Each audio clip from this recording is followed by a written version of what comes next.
मेरे प्यारे बच्चों, आज हम लोग दक्षिण कंपटीशन क्लासेस के ऑनलाइन यूट्यूब प्लेटफॉर्म पे हम लोग लेकर आए हैं किसका प्रैक्टिस सेट नंबर दो। ये किसका प्रैक्टिस सेट है भैया? जीएस का प्रैक्टिस सेट है। इस पर हम लोगों ने एसएससी जीडी के जो 100 प्रैक्टिस सेट कराने का वादा किया है, उस पर हम लोगों ने सेकंड प्रैक्टिस सेट में जीएस सोल्यूशन आपके सामने क्या कर रहे हैं, लेकर आए हैं।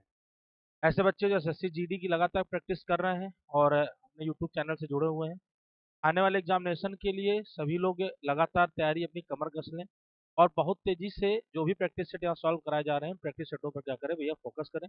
आपके एग्जामिनेशन पे बहुत ज़्यादा इससे क्या मिलेगी भैया, हेल्प मिलेगी। जिन लोगों ने चैनल को अभी तक सब्सक्राइब नहीं किया, जरूर सब्सक्राइब कर लें। और जो भी हमारे शॉर्ट वीडियो डाले जा रहे हैं वो भी डालिए, जरूर देखें, क्योंकि वही बहुत ज़्यादा क्या है, इंपॉर्टेंट है आपके लिए। इसी के साथ मैं अपनी क्लास स्टार्ट करता हूँ। और सबसे पहला जो हमारा क्वेश्चन था, वो क्वेश्चन क्या था प्रैक्टिस सेट नंबर 2 का। क्वेश्चन आया था कि निम्नलिखित में से कौन सा formula two race spirit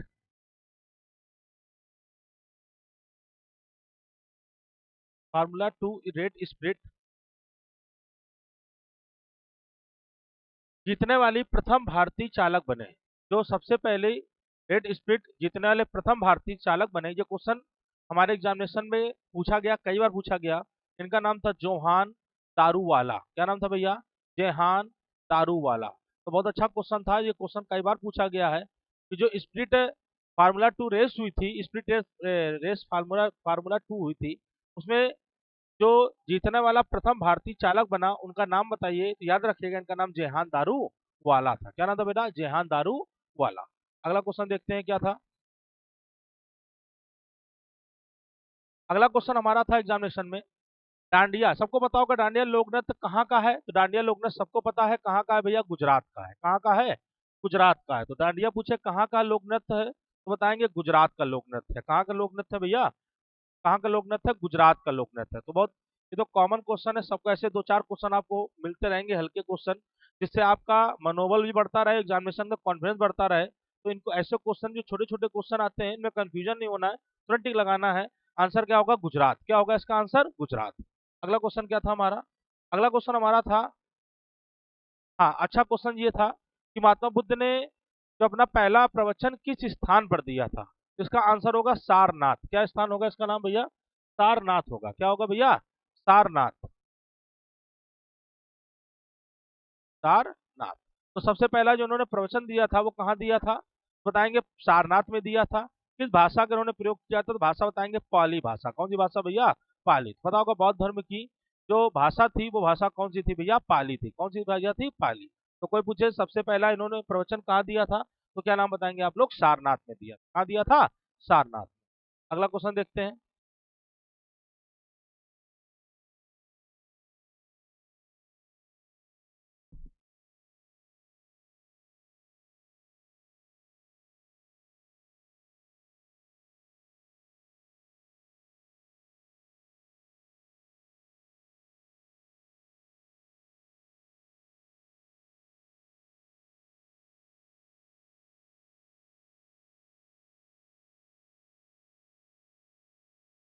question लिखा गया, भारत में ब्रिटिश शासन के दौरान किस गवर्नर जनरल ने राज हड़प। बहुत अच्छा क्वेश्चन है, हर जगह हर समय एग्जामिनेशन हमारे पूछा जाता है कि हमारे यहाँ जो गवर्नर जनरल था, उनमें से कुछ उस गवर्नर जनरल का नाम बताइए जिसने राज हड़प नीति को क्या किया था भैया, अपने यहाँ लागू किया था।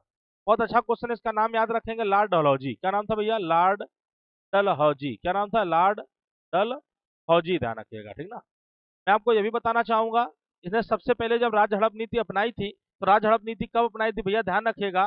तो राज हड़प नीति इसने जिस सन में अपनाई थी, उस सन का नाम था 1856। इसमें सबसे पहले उसने किस रियासत को मिलाया था, ये भी बहुत इंपॉर्टेंट क्वेश्चन है। इसका नाम है सतारा। क्या नाम बताएंगे? सतारा। अगर मान लीजिए पेपर में सतारा नहीं है तो जैतपुर। क्या बताएंगे भैया?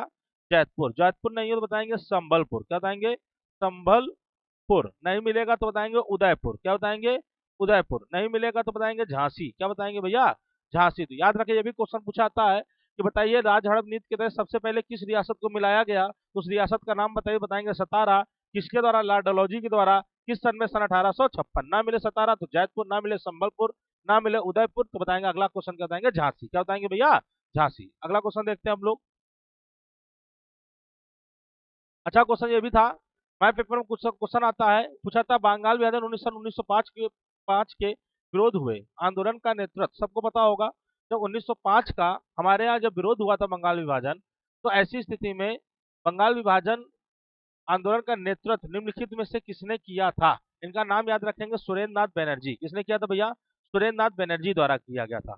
और सुरेंद्र नाथ बनर्जी जी ने जब इसका आंदोलन का क्या किया था भैया, विरोध किया था, नेतृत्व किया था। और इस नेतृत्व में भैया ध्यान रखिएगा, इन्होंने 20 जुलाई सन 1905 को इसको निर्णायक घोषणा कर दी थी, मतलब इसका निर्णय दे दिया था कि इसमें क्या होने वाला है। तो निर्णायक घोषणा किस तारीख को की गई थी? तो निर्णायक घोषणा की गई थी 20 जुलाई 1905। इन चारों में से नेतृत्वकर्ता कौन थे बंगाल विभाजन के? उनका नाम याद रखेंगे, सुरेंद्र नाथ बनर्जी। आंसर नंबर कौन सही होगा? B number. कौन सही होगा भैया? बी नंबर, सुरेंद्र नाथ बनर्जी साहब। किस दिन इसकी घोषणा करी गई थी? याद रखेंगे 20 जुलाई सन 1905। कब बताएंगे? 20 जुलाई सन 1905। अगला क्वेश्चन देखते हैं। अगला क्वेश्चन अच्छा था और बहुत ज्यादा पेपर पूछा जाता है। महात्मा गांधी भारतीय राष्ट्रीय कांग्रेस के अध्यक्ष निम्नलिखित में से किस वर्ष बनाए गए थे? ये बनाए गए थे भैया सन 1924 में। और मैं आपको बताना चाहूंगा, राष्ट्रीय कांग्रेस के गांधी जी मात्र एक बार, कितने में भैया?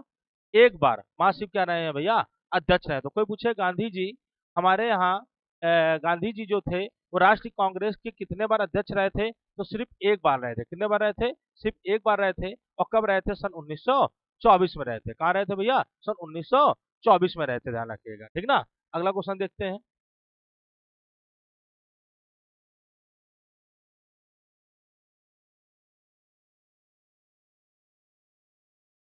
क्वेश्चन अगला था, अच्छा क्वेश्चन है, गुरु गोपीनाथ प्रतिपादक थे।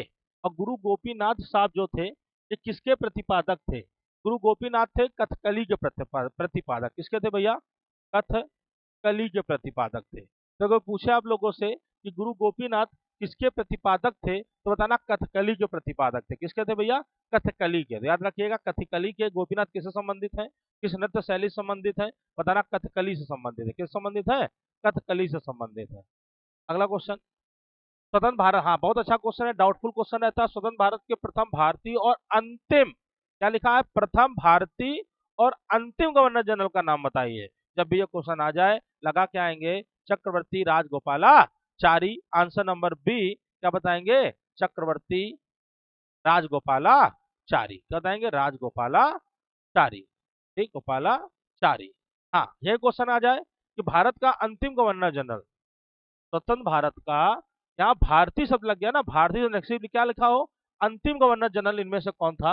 अंतिम गवर्नर जनरल कौन था? ठीक है, अंतिम गवर्नर जनरल कौन था? तो उसका नाम बताइए क्या था? तो इसका नाम बताएंगे लॉर्ड माउंट बेटन बेटन। तो स्वतंत्र भारत का कह दे, अंतिम शब्द लगा, प्रथम भारतीय न लगा हो, सिर्फ अंतिम गवर्नर जनरल लिखा हो, या भारत का जो स्वतंत्र भारत का अंतिम की जगह क्या लिखा हो, सिर्फ क्या लिखा हो? गवर्नर जनरल लिखा हो, ठीक, तो याद रखेंगे लॉर्ड माउंटबेटन। और स्वतंत्र भारत का प्रथम भारतीय शब्द लग गया है, तो हम अंतिम गवर्नर जनरल बता। इसके बाद हमारे क्या बन गए? राष्ट्रपति। कौन बन गए? डॉक्टर राजेंद्र प्रसाद जी। और जो भारतीय एवं अंतिम गवर्नर जनरल थे उनका नाम था भैया चक्रवर्ती राजगोपालाचारी। स्वतंत्र भारत का पहला गवर्नर जनरल किसे बनाया गया था? बताएंगे लॉर्ड माउंटबेटन। अंतिम गवर्नर जनरल वो भारतीय हो तो बताएंगे चक्रवर्ती राजगोपालाचारी। दोनों क्वेश्चनों को याद रखेंगे, डाउट नहीं होना चाहिए एग्जामिनेशन। हाँ, ये क्वेश्चन था, भारतीय वैज्ञानिकों द्वारा खोजी गई आकाश गंगाओं के सुपर क्लस्टर का निम्न में से क्या है? एक्चुअली में भारतीय वैज्ञानिकों द्वारा एक आकाश गंगा खोजी गई, ये लगभग 400 मिलियन 400 मिलियन 400 मिलियन क्षेत्रफल में क्या थी भैया? फैली हुई थी। इसको उन्होंने नाम दिया है सरस्वती। क्या नाम दिया है इन्होंने? सरस्वती। सरस्वती, इसका नाम इन्होंने क्या रखा है? सरस्वती रखा है। Answer number C. तो भारतीय वैज्ञानिकों द्वारा खोजी गई आकाश गंगाओं का सुपर क्लस्टर का नाम बताएंगे सरस्वती। तो बहुत इंपॉर्टेंट क्वेश्चन, इनको याद रखेंगे हम लोग। और ये क्वेश्चन बहुत ही बड़ा, हर 2-3 एग्जामिनेशन में एसएससी सीजीएल एमटीएस में क्या किया गया ये भैया पूछा गया है। तो क्या नाम बताएंगे? सरस्वती। अगला क्वेश्चन देखते हैं। क्वेश्चन हमारा है, निम्नलिखित में से किसने सभी तीनों गोलमेज सम्मेलन में भाग लिया? मैं आपको बताऊंगा, तीनों गोलमेज सम्मेलन में जिस व्यक्ति ने भाग लिया था उनका नाम था भीमराव अंबेडकर। B R Ambedkar. क्या नाम था? बी आर अंबेडकर साहब। तो तीनों गोलमेज सम्मेलन में जिस व्यक्ति ने भाग लिया था उसका नाम क्या था भैया? भीमराव अंबेडकर साहब थे। ध्यान रखिएगा, क्या नाम बताएंगे? भीमराव अंबेडकर साहब थे। ध्यान रखिएगा, ठीक ना। मैं आपको महात्मा गांधी जी के बारे में बताना चाहूंगा। महात्मा गांधी जी की क्या इतिहास रहा? ये भारत के कांग्रेस के एक ऐसे लीडर रहे जिन्होंने सिर्फ दूसरे, किसे भैया? सिर्फ दूसरे गोलमेज सम्मेलन में क्या लिया था भैया? भाग लिया था। सिर्फ दूसरे गोलमेज सम्मेलन में कांग्रेस की ओर से एक, एक्चुअली में कांग्रेस की ओर से सिर्फ एक ही गोलमेज सम्मेलन में क्या लिया गया था? भाग लिया था।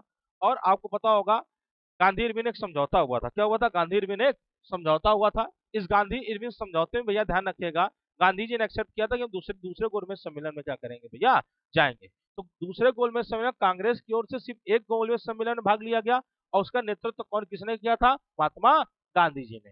तीनों गोलमेज सम्मेलन में कौन गए थे? भीमराव अंबेडकर। क्या नाम बताओगे? भीमराव अंबेडकर। आंसर नंबर क्या बताओगे भैया? ए। क्या बताओगे भैया? ए। तो क्या बताओगे? भीमराव अंबेडकर।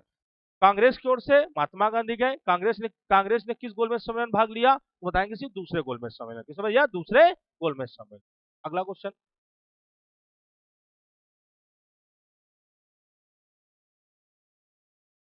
क्वेश्चन था हमारे एग्जामिनेशन पे, भारतीय संविधान किस अनुच्छेद के अधीन जो राज्य का राज्यपाल होता है वो अध्यादेश जारी करता है? तो राज्य का राज्यपाल जब भी पूछा जाए किस अनुच्छेद के तहत अध्यादेश जारी करता है तो बताएंगे हम लोग 213। क्या बताएंगे भैया?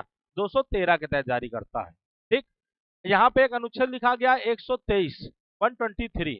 इसके तहत राष्ट्रपति द्वारा अध्यादेश क्या किया जाता है? जारी किया जाता है। तो राष्ट्रपति किस अनुच्छेद के तहत अध्यादेश जारी करता है? 123 के तहत। और राज्यपाल किसके तहत जारी करता है? राज्यपाल किसके तहत जारी करता है? 213 के तहत। करना कि नहीं, क्या दो को उठाया आगे फेंका, बन गया 213। और राज्यपाल क्या करता है? 213 के तहत क्या करता है? अध्यादेश जारी करता है। याद रखिएगा, राष्ट्रपति 123, राज्यपाल दो को उठाया आगे फेंका, बन गया 213। क्या बन जाओगे? राज्यपाल द्वारा अध्यादेश क्या किया जाता है? जारी किया जाता है। अगला क्वेश्चन देखते हैं।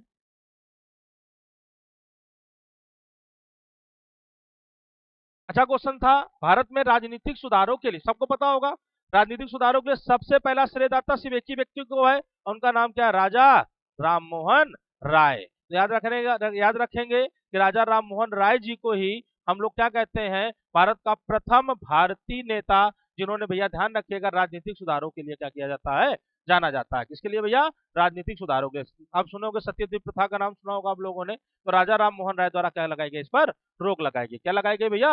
रोक लगाई गई। तो याद रखिएगा कि कोई पूछे कि सबसे पहले सुधारों के लिए जो सबसे पहला आंदोलन चलाया वो किस व्यक्ति द्वारा चलाया गया, तो नाम बताएं किसका नाम? राजा राम मोहन राय जी का नाम। सत्यवती प्रथा का नाम सुना होगा आप लोगों ने। ठीक भैया, अगला क्वेश्चन देखते हैं।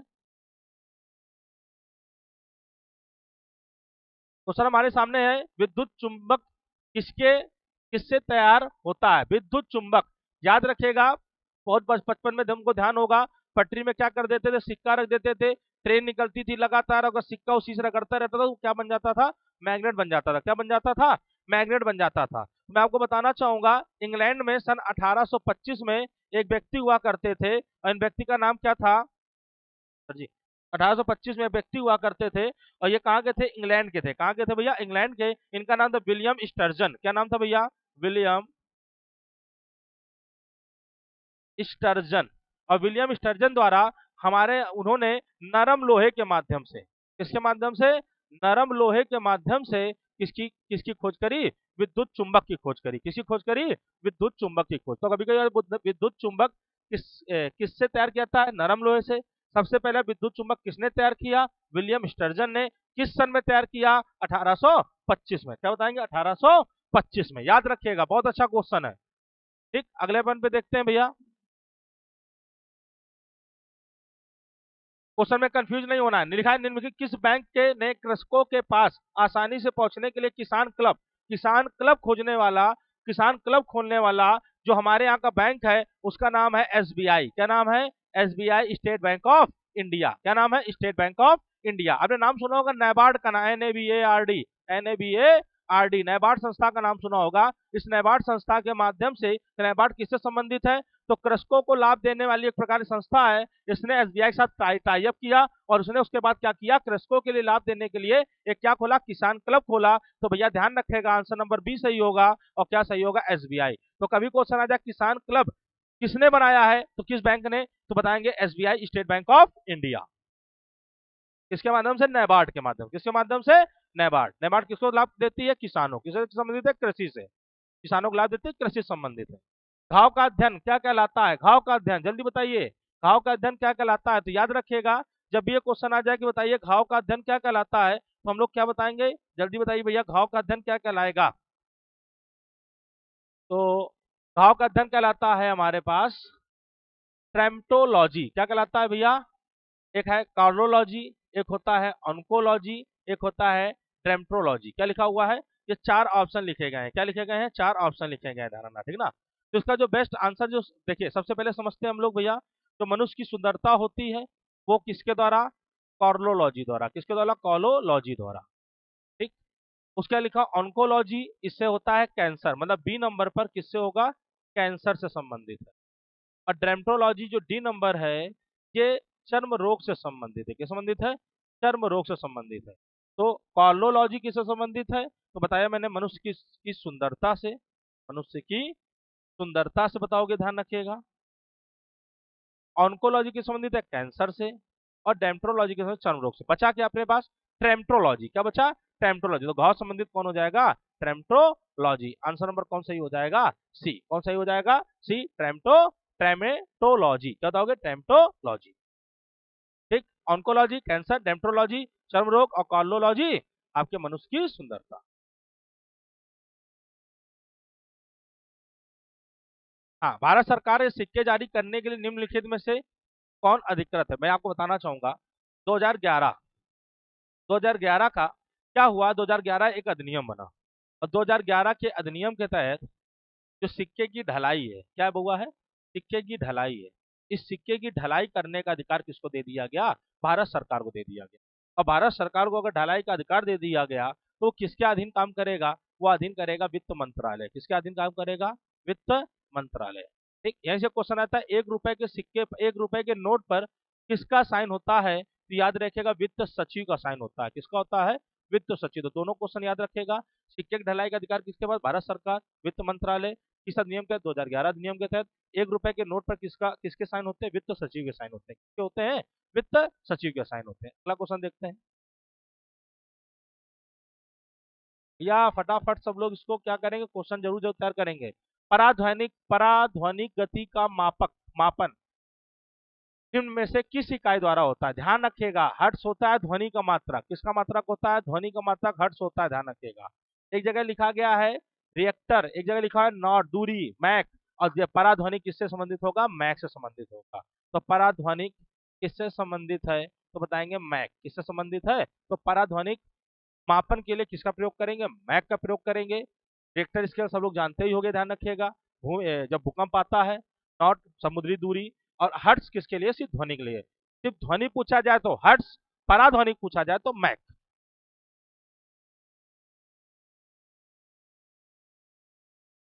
हाँ, अच्छा क्वेश्चन था ये भी। कर्क रेखा निम्नलिखित में किस देश से होकर नहीं जाती है, तो पहले जाने वाले पकड़ लेते हैं। और जाने वाले देशों में कौन आ गया, ताइवान, कौन आ गया, चीन, कौन आ गया, म्यांमार, कौन आ गया, बांग्ला, कौन, बांग्लादेश, कौन आ गया, भारत, कौन आ गया, ओमान, कौन आ गया, यूएई, मतलब संयुक्त अरब अमीरात, कौन आ गया, यूएई के बगल में कौन है, सऊदी अरब, सऊदी अरब। अब क्लियर हो गया होगा। देखो भारत मिल गया, ये रहा, म्यांमार मिल गया, ये रहा, बांग्लादेश मिल गया, ये रहा, कौन नहीं मिला, पाकिस्तान। तो आंसर नंबर कौन सही हो गया, बी नंबर। कौन सही हो गया, बी नंबर। तो आंसर कौन सही हो गया, बी नंबर। मतलब बांग्लादेश, म्यांमार, भारत तीनों से गुजरती है। एक्स्ट्रा वाले ताइवान, चीन, ओमान, सऊदी अरब और संयुक्त अरब अमीरात। आंसर कौन सही होगा बेटा, बी नंबर, पाकिस्तान। अगला अगला क्वेश्चन है हमारा, निम्नलिखित में से कौन पर्वत हिमालयन से श्रेणी का अंग नहीं है। भैया आप पता होगा, अरावली सबसे प्राचीनतम पर्वत, सबसे प्राचीनतम पर्वत, पर्वत का सबसे प्राचीनतम पर्वत कौन सा, अरावली। इसका निर्माण किस ज्वालामुखी की देखते लावा से हुआ, और पृथ्वी पर सबसे पहले क्या हुआ, इसका निर्माण हुआ। और ये पूरे के पूरे विश्व का सबसे प्राचीनतम, इसका हिमालय सबसे नवीनतम पर्वत है, और अरावली सबसे प्राचीनतम पर्वत है। तो कॉमन सेंस का हिमालय जिसका कोई संपर्क नहीं हो सकता है, काराकोरम है चोटी है, हिंदू कुश चोटी है, कुनलुन चोटी है, लेकिन अरावली पर्वत का हिमालय से दूर दूर तक कोई ताल्लुकात नहीं है, क्योंकि ये सबसे विश्व का सबसे प्राचीनतम पर्वत। आंसर नंबर कौन सा हो जाएगा? D number. कौन हो जाएगा? D number. आज का लास्ट क्वेश्चन हमारा क्या है ये देखते हैं। दमदार क्वेश्चन, किडनी संबंधित, बायोलॉजी संबंधित, सीधे सीधे दिख गया होगा। किडनी अर्थात गुर्दे रक्त निम्नलिखित में से किस माध्यम में प्रवेश करता है? लिखा वृक्क दाहिनी, बाहरी इलियान धमनी, कच्छी धमनी, प्रकोष्ठी धमनी। तो सबको पता होगा वृक्क धमनी। किडनी धमनी, किडनी के माध्यम से जो धमनियां होती हैं, इन्हीं धमनियों के माध्यम से जो रक्त होता है वो गुर्दे में रक्त निम्नलिखित में से किस माध्यम से, गुर्दे में जो किडनियां होती हैं वो रक्त किस माध्यम से प्रवेश करेगा? उसका सही आंसर है वृक्क धमनियां। क्या नाम है भैया? वृक्क धमनियां। तो याद रखिएगा इसका आंसर क्या होगा? ए पार्ट वृक्क धमनियां। ठीक, ये हमारा जो एसएससी जीडी का सेकंड प्रैक्टिस सेट था। जैसा मैंने फिर से बता रहा हूँ लास्ट में कि हम लोग जैसे वादे कर रखे हैं एग्जामिनेशन के पहले पहले 100 प्रैक्टिस सेट आपको दक्षिण कंपटीशन क्लासेस की ओर से मिलेंगे, और ये प्रैक्टिस सेट आपके एग्जामिनेशन के लिए बहुत ज्यादा इंपॉर्टेंट हो गए, ध्यान रखिएगा। और जितने भी क्वेश्चन हैं ओवरऑल ये क्वेश्चन आपके एग्जामिनेशन में कहीं ना कहीं बहुत ज्यादा हेल्पफुल होने वाले हैं। ठीक, दूसरी चीज 100 प्रैक्टिस सेट आपको एग्जामिनेशन के पहले पहले क्या कराए जाएंगे भैया? सॉल्व कराए जाएंगे। और इसी के साथ हम लोग हमारे जो चैनल है टेलीग्राम चैनल, आपको जो मैथ क्लास मिलेगी सर आपको टेलीग्राम के जितने भी हमारे चैनल जिस नाम से चल रहे हैं उसके बारे में बता देंगे। और प्लस आपको भैया अपने चैनल को जरूर सब्सक्राइब करना है, लाइक करना है, शेयर करना है। इसको करना बिल्कुल ना भूलें। इसी के साथ मैं अपनी बात खत्म करता हूँ। जय हिंद, जय भारत।